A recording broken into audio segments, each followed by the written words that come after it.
नमस्कार दोस्तों, स्वागत है आप सभी का आपके अपने चैनल फैक्ट नॉलेज पे। दोस्तों, मैंने पिछले वीडियो में मैंने बताया था आपको कि सीटेट की तैयारी कैसे करनी है, और मैंने आपको ये भी बोला था कि मैं आपको चुनिंदा प्रश्न बताऊंगा और उसको डिस्कस करके ये बताऊंगा कि आपका जो डाउट रहता है वो कहाँ डाउट रहता है, उसको क्लियर कैसे करना है। और साथ ही मैं आपको NCF के वीडियो आगे उपलब्ध कराने वाला हूँ। उस NCF का मैं कोर आपको लेकर के आने वाला हूँ कि आप कैसे, जो NCF 149 पेज का है, और अगर आप पढ़ोगे तो आपको याद नहीं होगा। NCF से संबंधित आपके बहुत सारे क्वेश्चंस आपके डाउट हो जाएंगे, बहुत सारे मन में क्वेश्चंस आएंगे, लेकिन मैं आपको बताने वाला हूँ कि NCF सीटेट में प्रश्न कैसे बनेंगे, इसके बारे में हम चर्चा करने वाले हैं। तो सबसे पहले हम NCF का वीडियो के बारे में मैं बता देता हूँ कि ये 2 या 3 वीडियो इसका आएगा, क्योंकि NCF बहुत बड़ा है। हाँ, तो दोस्तों, NCF जो है, NCF एक्चुअली में है क्या? NCF जो है, इसका फुल फॉर्म हुआ नेशनल करिकुलम फ्रेमवर्क, यानी कि राष्ट्रीय पाठ्यचर्या की रूपरेखा। हम शिक्षकों को आखिर पढ़ाना कैसे है, उसका जो सोल, आखिर वो जो मटेरियल है उसका सोल क्या होना चाहिए हम लोग का। देखिए, जैसे कि हम पेडागोजी पढ़ लिया, पेडागोजी में टीचिंग मेथड पढ़ लिया, ये कर लिया, लेकिन उसको आखिर लागू कैसे करना है, अपने जीवन में कैसे उतारना है, और बच्चों को बेस्ट लर्निंग कैसे दे सकते हैं, ये हमें NCF से मिलता है।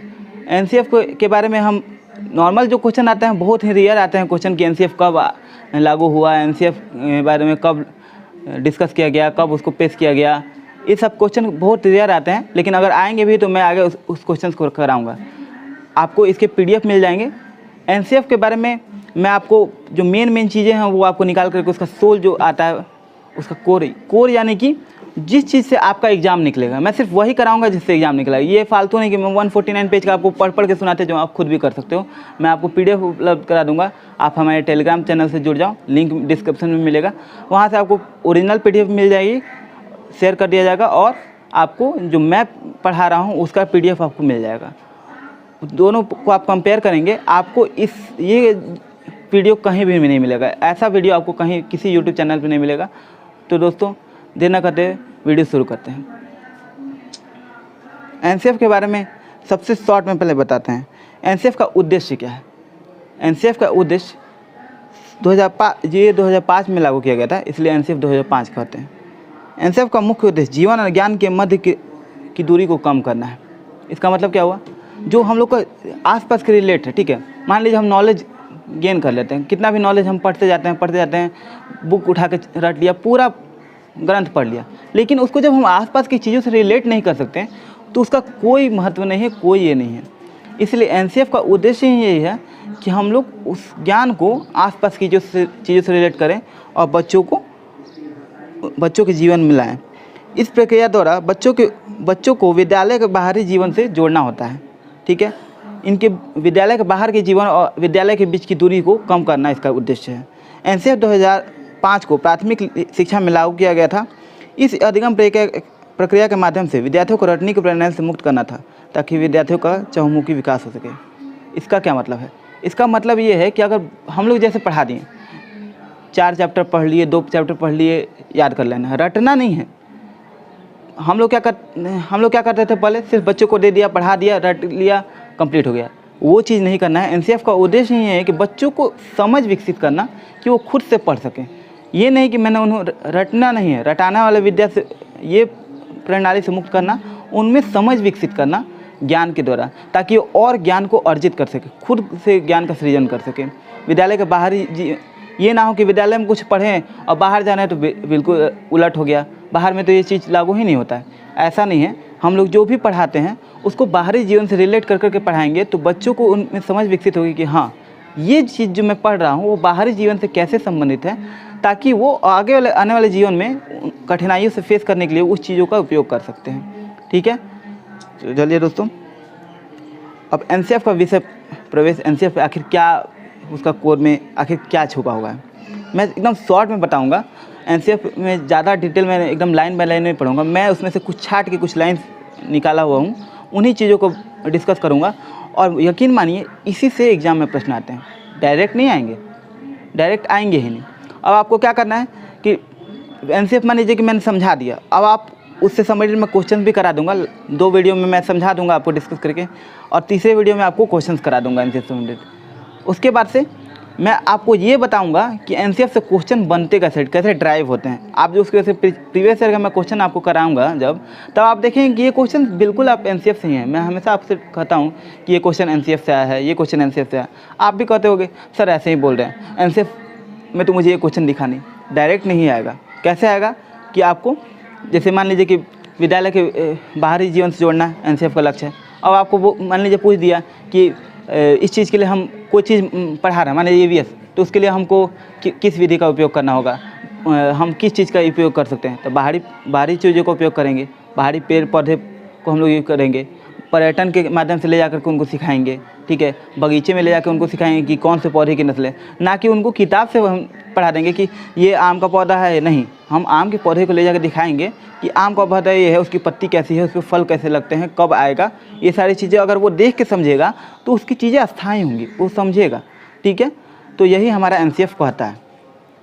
चलिए दोस्तों देखते हैं, अब इसके पॉइंट्स हम देख लेते हैं, इंपॉर्टेंट पॉइंट्स। जब विद्यालयी शिक्षा का अब तक का नवीनतम राष्ट्रीय दस्तावेज है।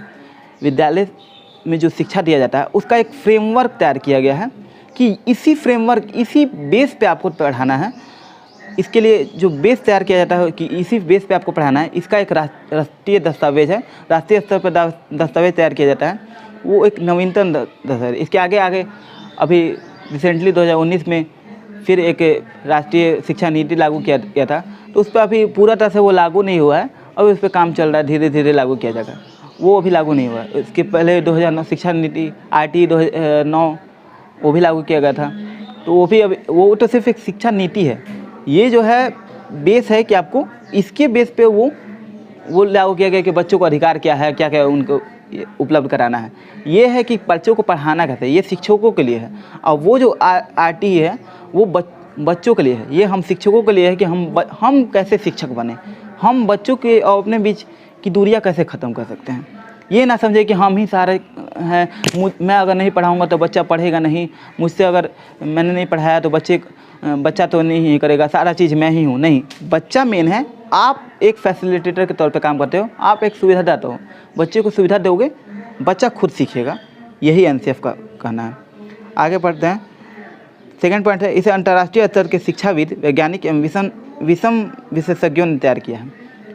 इसको एनसीएफ को तैयार करने के लिए अलग अलग तरह के वैज्ञानिकों ने, शिक्षाविद, बड़े बड़े शिक्षाविदों ने मिलके इसको तैयार किया है कि बच्चों के लिए क्या बेस्ट हो सकता है, क्या तरीका इस्तेमाल करना है किस चीज़ को पढ़ाने के लिए। आगे, मानव संसाधन विकास मंत्रालय की पहल पर प्रोफेसर यशपाल की अध्यक्षता में देश के चुने हुए 23 विधानों ने शिक्षा को नई राष्ट्रीय चुनौती के रूप में देखा। प्रोफेसर यशपाल थे, उनके अध्यक्षता में हुआ और ये देखा गया कि बच्चों के लिए क्या शिक्षा को चुनौती के रूप में कैसे उनकी चुनौतियों को हल किया जाए, ठीक है। मानव संसाधन विकास मंत्रालय आप जानते हैं, एनसीएफ लागू करने सारे मानव संसाधन विकास मंत्रालय के अंतर्गत आते हैं। शिक्षा के संबंध सारी चीज़ें मानव संसाधन विकास मंत्रालय देखता है। तो एनसीएफ लागू करने के लिए 23 विधानों ने शिक्षा को नई चुनौती के रूप में देखा और उस चुनौती को हल करने के लिए एक फ्रेमवर्क लागू करने के बारे में उन्होंने डिस्कस किया। अब इसके बारे में पॉइंट्स अगला देखते हैं। ज्ञान को बाहरी जीवन से जोड़ा जाए या स्कूल तक ना सिमट जाए। ये पॉइंट मैं डिस्कस कर चुका हूँ कि ज्ञान को बाहरी जीवन से जोड़ के कैसे हम लोग पढ़ा सकते हैं, और इस एनसीएफ में यही बताया गया। प्रोफेसर यशपाल की अध्यक्षता में जब कमेटी बैठी तो उन्होंने यही डिस्कस किया और खाका तैयार किया। एक ऐसा पाठ्यक्रम हो जिससे छात्रों का सर्वांगीण विकास हो। सर्वांगीण विकास मतलब चारों तरफ से डेवलपमेंट। ऐसा ना हो कि बच्चा सिर्फ किताब में घुसा रह जाए और बाहरी जीवन से उसको रहता ही ना हो। उसको किताब में पढ़ते रहे कि ये पेन है, ये आम का पेड़ है, ये बगीचा में ऐसा होता है, बाहर के जीवन ऐसा है, केरल में ऐसे लोग बोलते हैं, अमेरिका में लोग ऐसे बोलते हैं, अमेरिका में सूर्य ये होता है, सूर्य दिन में होता है, रात में होता है, सूर्य पूरब से निकलता है। लेकिन वो देखे ही ना कि पूरब से सूर्य एक्चुअली में सूरज पूरब से निकलता है, ये वो देखे ही ना, तो उसके पढ़ने का कोई फ़ायदा नहीं है। इसी चीज़ को लागू किया गया है कि उनको बाहरी जीवन से हम करके दिखाएंगे कि हाँ ये सूरज है, ये पूरब से निकलता है, पूरब इसी दिशा में होता है। अगर हम ये समझाएंगे कि आखिर जैसे आम का पेड़ है, तो आम का पेड़ में ये आम का पेड़ है, इस पे इस समय फल लगता है, ये रबी फसल है, खरीफ फसल है, इस टाइम पूरा हम करके दिखाते हैं, वो बाहर जाके देखता है तो उस चीज़ों को अस्थायी रूप से जोड़ता है अपने जीवन में। आगे वो अपने आने वाली जीवन की चुनौतियों से लड़ने के लिए तैयार होता है। और शिक्षा का उद्देश्य यही है कि वो जीवन में जो आने वाली चुनौतियाँ होती हैं उससे लड़ने के लिए बच्चों को तैयार करना, ना कि उन पे थोपना शिक्षा को। शुरू करें। अगला पॉइंट है हमारा, छात्रों को सृजनात्मकता यानी क्रिएटिविटी की तरफ ले जाना।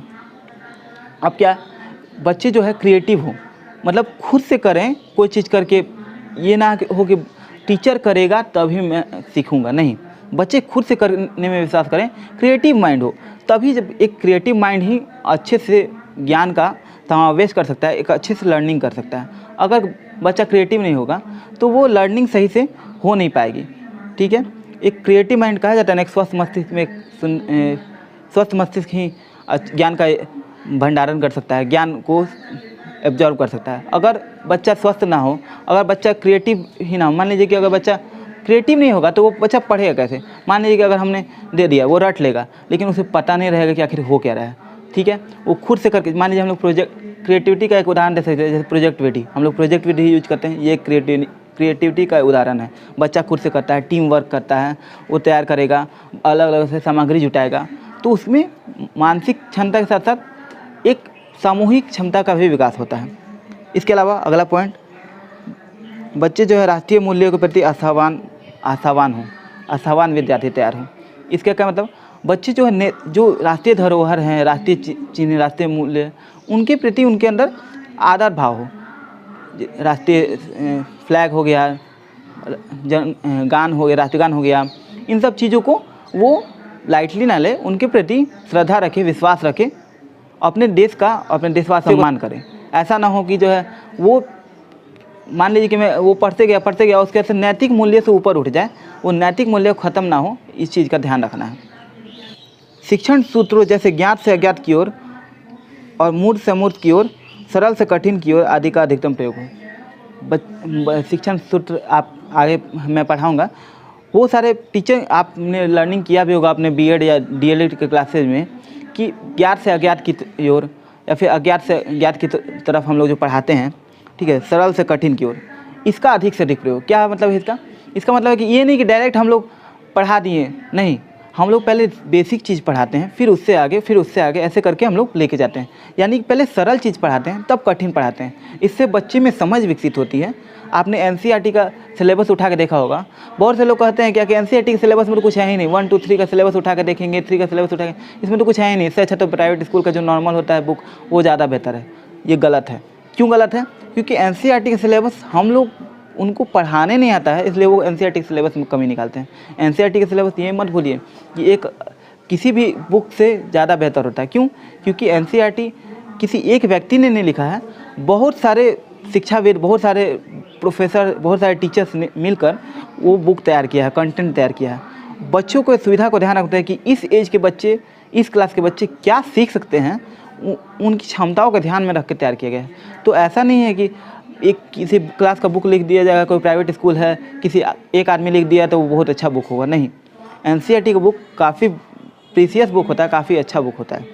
बस ये है कि हम पढ़ा सकते हैं या नहीं पढ़ा सकते हैं, और यही चीज़ हमें सीखना है। सूचना को ज्ञान मानने से बचा जाए। इसका क्या मतलब कि सूचना कोई भी है, हम लोग को डिफरेंस बताना है बच्चों को कि सूचना क्या है और ज्ञान क्या है। मान लीजिए कि जैसे कोई चीज़ है कि बच्चों, जैसे हम लोग नोटिस बोर्ड पे बता देते हैं, वैसे ही हम लोग कक्षा में बता देंगे कि ये चीज़ ऐसे होता है।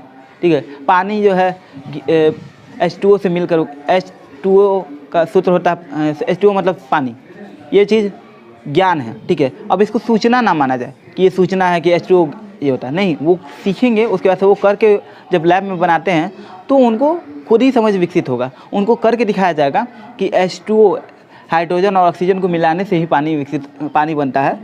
तो ये सूचना को ज्ञान मानने से बचा जाए, उनमें सूचना और ज्ञान को अलग अलग समझने की क्षमता विकसित हो कि सूचना क्या है और ज्ञान क्या है। विशाल पाठ्यक्रम और मोती की तरह शिक्षा प्रणाली की सफलता का प्रतीक है। ये बिल्कुल सही बात है, और आप भी इस चीज़ से एग्री करते होंगे कि पहले, आज जो है सरकार ने एनसीईआरटी सिलेबस लागू करने के सारे स्कूल में लागू कर दिया है। पर पहले इतनी मोटे मोटे किताबें, छोटे छोटे बच्चों की किताबें पूरा बैग भारी होता था, वो किताबों से उनका बोझ उठा नहीं पाते थे।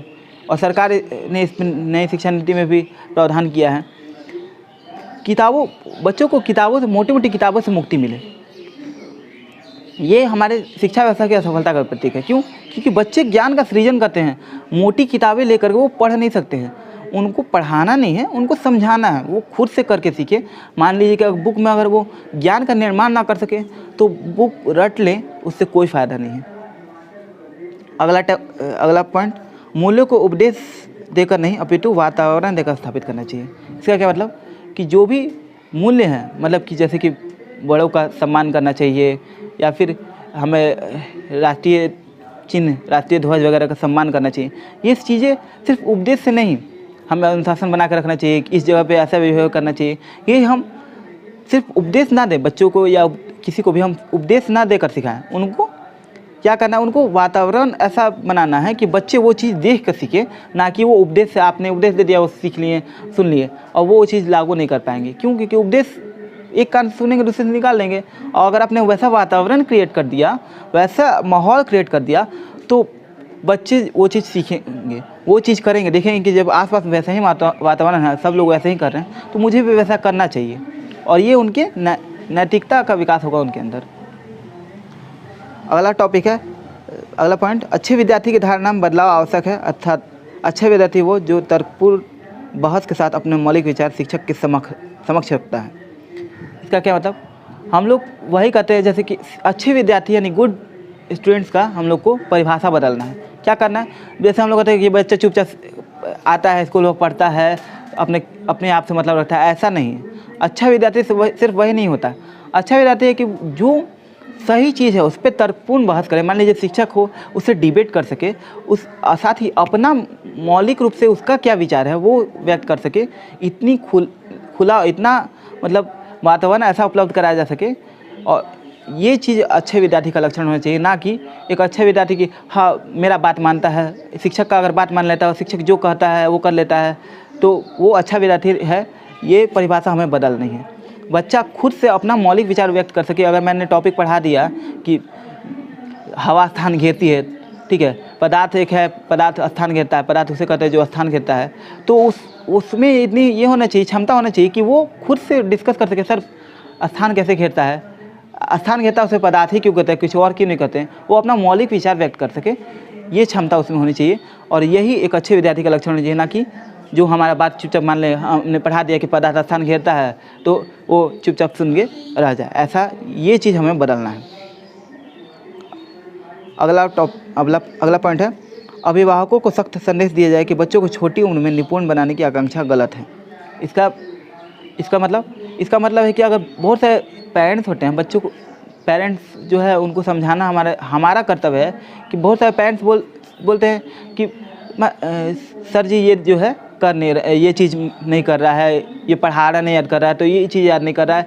अरे हमें समझाने की ज़रूरत है कि वो बच्चा अभी उम्र के हिसाब से छोटा है। हर चीज़ एक ही चीज़ से नहीं सीखा जा सकता, सारे लोग एक जैसे नहीं होते हैं।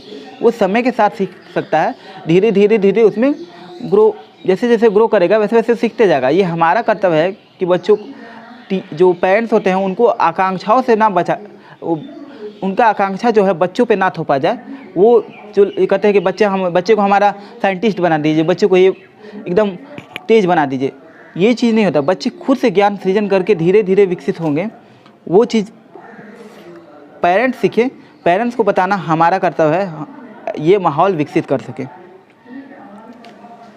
ये बच्चों के पेरेंट्स को बताना हमारा ही कर्तव्य है, और बच्चों के पेरेंट्स को बता सके, ये चीज़ एनसीएफ में बताया गया है। अगला पॉइंट, बच्चों को स्कूल से बाहरी जीवन में तनाव मुक्त वातावरण प्रदान करना। कक्षा में शांति का नियम बार ठीक नहीं, अर्थात जीवन कक्षागत वातावरण को प्रोत्साहित किया जाना चाहिए। इसका मतलब बच्चों को बाहर में स्ट्रेस ना हो। मतलब कि स्कूल में जैसे कि पढ़ लिया, अब बाहर जा रहे हैं तो बाहर कोई और अलग चीज़ मिल रहा है, स्कूल से सीधे अलग वातावरण। जैसे बच्चों में स्कूल में पढ़ा दिया जा रहा है कि हाँ हमें बड़ों का सम्मान करना चाहिए, और घर जा रहा है तो वहाँ अलग ही वातावरण है। तो ये टीचर का कर्तव्य है कि बच्चों को जा कर के मतलब उनके वातावरण को ऑब्जर्व करना, देखना कि घर का ये का वातावरण, स्कूल का वातावरण सेम हो, ना कि अलग हो, जिससे उनमें स्ट्रेस पैदा हो। अगला पॉइंट था कक्षा में नियम बार बार ठीक नहीं, अर्थात जीवन कक्षागत वान को प्रोत्साहित किया जाना चाहिए। इसका मतलब है कि कक्षा में नियम बनाइए, शांति रहना चाहिए, लेकिन इतना भी शांति ना हो कि बच्चे अपना खुल के विचार ना रख पाए। एक बार मुझे याद है कि जब मैं पढ़ता था तो एक शिक्षक थे मेरे, वो इतने कड़क थे कि उनके आने से पहले ही शांति हो जाते। क्यों? क्योंकि इतने, अगर किसी बच्चे ने अगर हल्ला कर दिया तो उसकी सामर्थ समझो। वो किसी बच्चे को अगर नहीं भी आता होगा ना, वो नहीं पूछता था डर के मारे। इनफैक्ट अगर किसी बच्चे को अगर क्वेश्चन नहीं हुआ, वो घर जाकर पढ़ लेगा। लेकिन अगर मुझे याद है कि मेरा फ्रेंड था, उससे क्वेश्चन नहीं सॉल्व होता था, वो मुझसे बोलता था कि भाई ज़रा बता दो ये क्वेश्चन। मैंने कहा सर से क्यों नहीं पूछा तुमने? तो बोला सर मार मार के मेरा भर्ता बना देंगे। क्यों? अरे ये चीज़ विकसित किसने किया? उन सर ने किया। और ये चीज़ हमें आज यही उपलब्ध कराया गया है, एनसीएफ इसीलिए बनाया गया है ताकि बच्चे इस चीज़ से बच सके। हमारे साथ जैसे मेरे साथ हुआ, ऐसे आपके और आपके दोस्तों के साथ भी हुआ होगा, मुझे यकीन है। तो इस चीज़ से बचना है कि बच्चे टीचर से डरे ना, उनसे फ्रेंडली होकर अपना विकसित कर सके, अपने ज्ञान, मतलब अपना मौलिक विचार व्यक्त कर सके। उनको कोई चीज़ परेशानी हो रही है, कोई क्लास में अगर कोई चीज़ पढ़ा रहे हैं तो उससे डिस्कस कर सके। डिस्कस करने से ही रास्ते खुलते हैं ज्ञान सृजन का। ये नहीं कि नियम बना दिया कि एकदम क्लास आते हैं एकदम शांत हो जाना है, एकदम गुड मॉर्निंग सर बोल के एकदम शांत हो जाना है।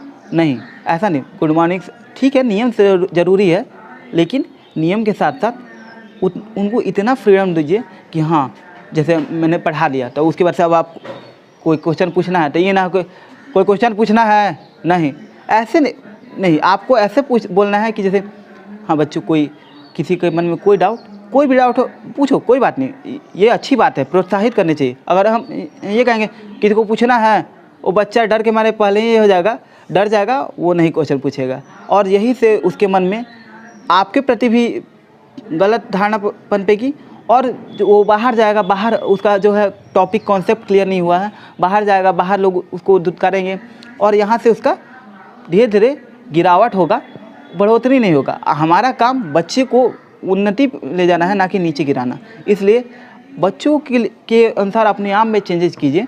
मैं ये नहीं कह रहा हूँ कि एकदम फ्री ही कर दीजिए, पर बच्चों को इतना कम से कम फ्रीडम दीजिए जिससे वो अपना मौलिक विचार आपसे व्यक्त कर सकें, डिस्कस कर सकें। अगला हमारा पॉइंट है शैक्षिक गतिविधियों में बच्चों के अभिभावकों को भी जोड़ा जाए। इसका मतलब कि हम लोग को स्कूल में कोई कार्य हो रहा है, जैसे कि कोई प्रतियोगिता हो रही है या फिर कुछ कंपटीशन वगैरह, कुछ भी तरह का अगर कोई गतिविधि हो रही है तो उसमें बच्चों के पेरेंट्स को जोड़ा जाए। इससे क्या होगा? इससे एक माहौल क्रिएट होगा कि बच्चे के पेरेंट्स जो इन्वॉल्व होंगे तो लगे कि हाँ, ये घर का वातावरण टाइप का उनको मिलेगा, जिससे वो उनमें पढ़ने की लालसा विकसित होगी। और पेरेंट्स में भी ये होगा कि हाँ, बच्चे पढ़ रहे हैं, कम से कम मैं उनकी गतिविधियों में, मैं भी उनके पढ़ाई में मैं भी जो है अपनी भागीदारी सुनिश्चित कर रहा हूँ। उनमें भी बच्चों को पढ़ाने की ललक पैदा होगी और वो माहौल विकसित होगा। समुदाय को मानवीय संसाधन के रूप में प्रयुक्त होने का अवसर दें। जो आसपास की कम्युनिटी है, आसपास का वातावरण है, गांव, अगर आपके पोस्टिंग गांव में है, आप गांव में पढ़ाते हैं, शहर में पढ़ाते हैं, तो आसपास की जो कम्युनिटी है उसको एक संसाधन के रूप में उपयोग करें, ना कि एक प्रॉब्लम के रूप में। आप उसको, जैसे कि आपको कुछ पढ़ाना है तो आप कहीं ले जा कर के, बाहर ले जाकर डिस्कस कराना है, पर्यटन के माध्यम से ले जाकर पढ़ाते हैं, कोई चीज़ दिखाते हैं, तो उसको एक संसाधन के रूप में इस्तेमाल कीजिए। कम्युनिटी को के माध्यम से, कम्युनिटी को बोझ के रूप में ना लें, उनको एक संसाधन के रूप में इस्तेमाल करें। आसपास के संसाधन, आसपास के कम्युनिटी को एक रिसोर्स के रूप में इस्तेमाल करें। अगला टॉपिक है बच्चों की अभिव्यक्ति में मातृभाषा का महत्वपूर्ण स्थान रखती है, शिक्षक अधिगम परिस्थितियों में इसका प्रयोग करें। ये बात बिल्कुल सही है कि बच्चों को, हमारा क्या होता है कि आजकल के क्या है, इंग्लिश मीडियम स्कूल है, बच्चों को मातृभाषा को स्थान नहीं दिया जाता है। बच्चे गए यहाँ से, मान लीजिए सारे बच्चे तो शहर से नहीं पढ़ते हैं ना, कुछ गांव से आते हैं। अब बच्चे गांव में भोजपुरी बोल रहे हैं या कुछ बोल रहे हैं, अब यहाँ जाएंगे तो सूरज, उनको क्या है कि बोलेंगे कि जो है वो तो उनकी तो परिस्थिति अलग है ना, वो दूसरी चीज़ सीखें। इसका मतलब वो ये नहीं कि वो गलत है। अब उनको नहीं पता कि ईस्ट होता है पूरब, ठीक है, पूरब में सूरज उगता है, ऐसा उनका थॉट नहीं है, तो हमें उनके थॉट को गलत नहीं करना है, उसमें मॉडिफाई करके सही चीज़ बतानी है। जैसे मैं उदाहरण देता हूँ, कोई बच्चा आएगा बोलेगा क्या कि रमेश काका के बगल घर के पीछे से सूरज निकलता है और नदी में जाकर डूब जाता है। अब आप कहोगे, सारे बच्चे हंसेंगे और आप भी हंसोगे, कहोगे नहीं बाबू ये गलत है, ऐसा नहीं होता, पूरब में सूरज निकलता है और पश्चिम में डूबता है। ये चीज़ आपके हिसाब से सही है, लेकिन ये गलत है साफ साफ। क्यों? क्योंकि बच्चों को गलत नहीं काटना है, उनमें मॉडिफाई करना है। बाबू जो बिल्कुल सही है, रमेश काका का जो घर है ना वो पूरब दिशा में है, तो सूरज पूरब दिशा से निकलता है, और जो नदी में डूबता है नदी पश्चिम दिशा में है, तो पूरब से निकलता है सूरज और पश्चिम में डूबता है। एग्जैक्टली ये सही है। और आप जो कह रहे हो कि नहीं तुम बिल्कुल गलत कह रहे हो, पूरब से निकलता है और पश्चिम में डूबता है, ये चीज़ याद रखो। मैं जो पढ़ा रहा हूँ वही सही है, ये चीज़ नहीं थोपना है। बच्चे की चीज़ों को, जो बच्चे घर से लेके आ रहे हैं, अपने आसपास की चीज़ों से लेके आ रहे हैं, उनमें मॉडिफाई करके सही चीज़ बतानी है, ना कि उनकी चीज़ों को गलत काटना है। उनकी मातृभाषा को पढ़ाई में महत्वपूर्ण स्थान रखना है, एक स्थान दिलाना है, ताकि वो उपेक्षित महसूस ना करें। पुस्तकालय में बच्चों को स्वयं पुस्तक चुनने का अवसर दें। पुस्तकालय में बच्चों को क्या होता है, बहुत सारे लाइब्रेरी में टीचर बुक्स देते हैं कि ये बुक पढ़ो, ये बुक पढ़ना है, ये बुक ख़त्म करके लाना है। ऐसा नहीं होना चाहिए। बच्चे खुद से अपने रुचि के अनुसार बुक पढ़ें, जिससे उनमें अलग अलग तरह के, अलग अलग बच्चों के अलग अलग रुचि हो सकते हैं, उनके अनुसार वो बुक पढ़ेंगे तो उनमें अलग अलग क्षमता, ज्ञान अपने हिसाब से वो विकसित कर पाएंगे। मान लीजिए कोई बच्चा अगर म्यूजिक में इंटरेस्ट रखता होगा तो वो म्यूजिशियन वगैरह के बुक रखेगा, क्योंकि हिस्ट्री में अगर रहता होता है हिस्टोरियन के बुक्स पढ़ेगा। तो उनमें अपनी क्षमता के अनुसार बुक चुनने का अवसर दें, ना कि वो आप उनमें थोपे कि ये बुक ही पढ़ना है, ये बुक ही ले जाना है। वे पाठ्य पुस्तक महत्वपूर्ण है जो अंतःक्रिया का मौका दें। इसका मतलब, कहने का मतलब कि वैसे बुक्स इम्पॉर्टेंट है जो क्रिएटिविटी विकसित करें, जो क्रिया करने को मौका दे। जैसे आप एनसीईआरटी के बुक्स देखते होंगे, उसमें हर टॉपिक्स के बाद से एक एक्टिविटी करा गया रहता है उसमें। क्यों? क्योंकि वो इम्पॉर्टेंट है, वो एक्टिविटी करेगा तभी तो वो सीखेगा, वो चीज़ें अस्थायी होंगी, लर्निंग अस्थायी होगा। आपने जो नियम बताए हैं वो अस्थायी रूप से उनके दिमाग में, जब वो खुद से करेंगे तो ज्ञान का एक सृजन करेंगे, ना कि ज्ञान डाउनलोड नहीं करेंगे, ज्ञान जो सिंथेसाइज करेंगे। इसका मतलब ये है। इसलिए कल्पना व मौखिक लेखन के आधिकारिक अवसर प्रदान किए जाए। इसका मतलब है कि एनसीएफ कहता है कि कल्पना जो है, बच्चे जो है थॉट अपने आप विकसित कर सकें, खुद से कल्पना कर सके, खुद से सोच सके, और मौखिक लेखन के आधिकारिक अवसर प्रदान किए जाए। मतलब खुद से लिख सके, खुद अपने बारे में लिख सके, कुछ भी लेख लिखने को दे दिया जाए, लेटर राइटिंग, बहुत सारी चीज़ें होती हैं, मतलब खुद से लिख सके, कहानी वगैरह कुछ खुद से लिख सके। ऐसा ना हो कि जो है आपने होमवर्क कराने लगे, होमवर्क कराने, जो चीज़ आपने दिया वही, ऐसा अवसर उपलब्ध कराया जाए कि वो खुद के अपने विचार व्यक्त कर सके, मुक्त लेखन कर सकें। ये एनसीएफ हमारा कहता है। ये पुस्तक ही परीक्षा का आधार है, इसे खारिज करना होगा। इसका मतलब कि सिर्फ बुक से ही परीक्षा लिया जा सकता है, एग्ज़ाम सिर्फ बुक से ही होते हैं, इसको हम लोग को खारिज करना होगा। क्यों? क्योंकि सिर्फ बुक ही बेस नहीं बनाना है, बुक को बेस नहीं बनाना, हमारे आसपास की चीज़ों से बच्चे जो सीखते हैं उनमें कितना नॉलेज विकसित हुआ है, उनके उम्र और उनके अनुभव के आधार पर उनका जो नॉलेज विकसित हुआ है उसको हम लोग को परखना है। और यही चीज़ है हम लोग को एनसीएफ में बताया गया है कि बुक्स ही, सिर्फ बुक ही नहीं हम लोग को देखना है कि बुक से उन्होंने कितना नॉलेज लिया है। इसका मतलब जैसे कि सीसी लागू किया गया था, कंटिन्यू एंड कॉम्प्रिहेंसिव इवैल्यूएशन। इसका मतलब कि बच्चों को जब भी आप ये करना है तो कंटिन्यू करना है, उनके चारों तरफ से जो उन्होंने सीखा है उसको हम लोग को इवैल्यूएट करना है, ना कि सिर्फ बुक उठा लिया, बुक में कितना पढ़ा, 4 चैप्टर ख़त्म हुआ, फिर टेस्ट ले लिया, बुक ख़त्म है। ये नहीं, उस बुक को जो दिया गया था उन्होंने अपने जीवन में कितना उतारा और उसको कितना समझा, ये चीज़ हमें ये करना है। और यही चीज़ सीसी सिखाता था, और यही चीज़ एनसीएफ में भी बोला गया है कि आप बुक्स को ही एक आधार ना मान लो कि बुक ही सब कुछ है, बुक को ही परीक्षा का आधार बना लिया जाए, ऐसा भी नहीं है। वीडियो लंबी हो रही है, इसलिए मैंने आपको पहले भी बताया था कि एनसीएफ जो है मैं 2 या 3 पार्ट में बनाऊंगा, अलग अलग वीडियो में, क्योंकि मुझे आपको समझाना है, अच्छे से समझाना है, ताकि आगे आपको ज़रूरत ही ना पड़े पढ़ने की दोबारा। तो इस वीडियो में अगले पॉइंट के बाद से मैं ख़त्म करूँगा, बाकी अगले वीडियो में आपसे डिस्कस करूँगा।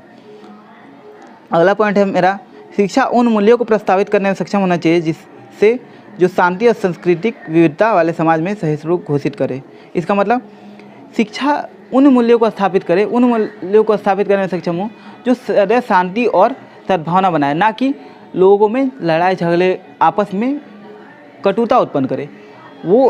वो चीज़ विकसित होना चाहिए बच्चों में, सद्भावना और शांति विकसित करने वाला शिक्षा हो, ना कि एक दूसरे के प्रति द्वेष उत्पन्न करने वाला हो। तो दोस्तों हम एनसीएफ मैंने डिस्कस किया, और आप सोच रहे हो कि एनसीएफ इस नॉर्मल से डिस्कशन में क्या मुझे सीखने को मिलेगा, ऐसा क्या खास है। मैं बता रहा हूँ आपको, इसकी पीडीएफ आपको मिलेगी, आपको पीडीएफ उपलब्ध कराया जाएगा, टेलीग्राम आप ज्वाइन कर लेंगे, आप खुद से इस बुक को पढ़ेंगे, फिर उपलब्ध है तो फिर मैं आपको वीडियो क्यों देखूँ। वीडियो इसलिए देखना है कि बुक्स में बहुत सारी चीज़ें लिखी होती हैं, एक इंसान उसको कैसे पढ़ता है, क्या समझता है, हर इंसान अलग अलग समझता है। तो मैं आपको जो समझाऊंगा आपको वो समझना है, ताकि आप बुक्स लेकर के पढ़ लोगे आपको आधी चीज़ें समझ में आएंगी, आधी नहीं आएंगी। मैं आपको रिलेट करके बता रहा हूँ कि वो लाइन का मतलब क्या है, आसपास चीज़ें से रिलेट कैसे हो रहा है। अब क्वेश्चन आपको यहीं से बनेंगे। मान लीजिए ये क्वेश्चन पूछता है कि आप मान लीजिए कि जैसे कोई क्वेश्चन पूछा है कि इस चीज़ को उपयोग करने के लिए कोई विकलांग बच्चा आता है तो उसको हम लोग कैसे ट्रीट करेंगे, क्या करेंगे हम लोग। ठीक है, अगले वीडियो में ऐसा टाइप का क्वेश्चन कराऊंगा तो आपको डिस्कस हो जाए, पता चल जाएगा कि कैसे क्वेश्चन आते हैं। कि एक विकलांग बच्चा आता है तो उसके साथ क्या व्यवहार करेंगे, तो आप एक शिक्षक होने से क्या व्यवहार करेंगे। ये क्वेश्चन सीटेट में बनता है और बना भी हुआ है। तो आपको क्या करना है, उनको समावेशी माहौल विकसित करेंगे। अलग अलग ऑप्शन दिया रहेगा कि बच्चों के उनमें समान व्यवहार करेंगे, उनको अलग विशेष स्कूल में भेजेंगे, उनको कहेंगे कि नहीं आपका एडमिशन नहीं हो सकता। ऐसे ऐसे ऑप्शन होते हैं। आपको क्या चुनना है, आपको चुनना है कि उनमें समानता का व्यवहार करें, सारे बच्चों के समान ही व्यवहार करें, ना कि उनमें विशेष है वो, ये उनको दर्शाना नहीं है।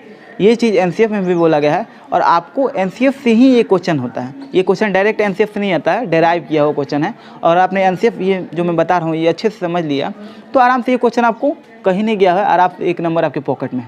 और ये नहीं बोलेगा, कहीं भी ये नहीं लिखा होता है कि मैं एनसीएफ से डायरेक्ट क्वेश्चन उठा के दूँगा कि आपको एनसीएफ 2005 में आया है, किसने लागू किया, यशपाल कमेटी थी। ये क्वेश्चन बहुत ही कम आते हैं, मुश्किल से 1 या 2 क्वेश्चन आएंगे ऐसे, बाकी आपको डेराइव किए हुए क्वेश्चन आएंगे। अंदर का एनसीएफ का जो निचोड़ होता है ना, वो उससे क्वेश्चन आएंगे। तो दोस्तों अब एक चीज़ और मैं आपको बताना चाहता हूँ, सर ने आपको बताया होगा, नहीं बताया तो मैं फिर से आपको बता देना चाहता हूँ कि हम अब खबरी ऐप पे भी हैं। फैक्ट नॉलेज अब खबरी ऐप पे भी आ गया है। खबरी ऐप पे सारे वीडियोज़ के ऑडियो उपलब्ध हैं। आपको वहाँ जाना है, फैक्ट नॉलेज सर्च करना है, एप्लीकेशन आपको इंस्टॉल करना है, लिंक डिस्क्रिप्शन में वैसे मिल जाएगा, लेकिन आपको खबरी एप्लीकेशन इंस्टॉल करना है, वहाँ फैक्ट नॉलेज सर्च करना है, वहाँ जाके फॉलो कर लेना है। सारे ऑडियो वहाँ उपलब्ध होंगे, आपको ऑडियो सुनना है। क्या करना है, ऑडियो को क्या फ़ायदा होगा, जैसे आपने वीडियो देख लिया, अब आपको कोई चीज़ समझ नहीं है या फिर आपके पास टाइम नहीं है कि आप वीडियो दोबारा देख सको, तो क्या होगा, आप आराम से ऑडियो लगाएं, उसको मन करे तो फास्ट कर लीजिए, 1.5 कर लीजिए, 1.25 कर लीजिए, स्पीड बढ़ा लीजिए, और ईयरफोन लगा के आराम से कहीं भी बाहर हैं या फिर कहीं भी आप जगह पे हैं, आप आराम से ईयरफोन लगाया, 10 क्वेश्चन है आराम से सुन लिया, तो आपको याद हो जाएंगे वापस। आपको बार बार वीडियो देखने की जरूरत नहीं होगी, और आप शांति से, आपको याद भी हो जाएगा, पता भी नहीं चलेगा कैसे याद हुआ। ऑडियो कहा भी जाता है कि सुनने से जल्दी याद होता है। ठीक है, अगर आप वीडियो बार बार देख पाते हो तो बहुत अच्छी बात है, वीडियो देख लो, लेकिन अगर बार बार वीडियो नहीं देख पाते हो तो उसके लिए ये सोल्यूशन सबसे बेस्ट है। और यकीन मानिए आपको ये वरदान साबित होगा। आप वीडियो देखते हो, उसके बाद से वापस एक बार रिवीजन कर लिया करो। मान लीजिए सुबह आपने वीडियो देखा और शाम को एक बार एप्लीकेशन खोल लीजिए, खबरी ऐप खोलिए और जाकर सर्च करिए, और उसी वीडियो का ऑडियो या फिर आप जो भी क्वेश्चन के ऑडियो हैं आप एक बार सुन लीजिए। इससे क्या होगा, छोटे छोटे ऑडियो होते हैं और आपको कम टाइम में ज़्यादा तैयारी करा देते हैं। ठीक है, तो मिलते हैं दोस्तों अगले वीडियो में एनसीएफ के ही वीडियो के साथ। इसका अगला पार्ट आपको जल्द ही मिलेगा, और मैक्सिमम 2 या 3 वीडियो में आपको ये एनसीएफ ख़त्म कर दूंगा मैं, और उसके बाद से एनसीएफ के क्वेश्चन भी कराऊंगा आपको कि एनसीएफ से क्वेश्चन कैसे बनते हैं। आपको इस एनसीएफ को ख़त्म करने के बाद एनसीएफ का क्वेश्चन भी मैं कराऊंगा। दोस्तों मिलते हैं अगले वीडियो में, तब तक के लिए इजाज़त दिए, नमस्कार, जय हिंद, वंदे मातरम।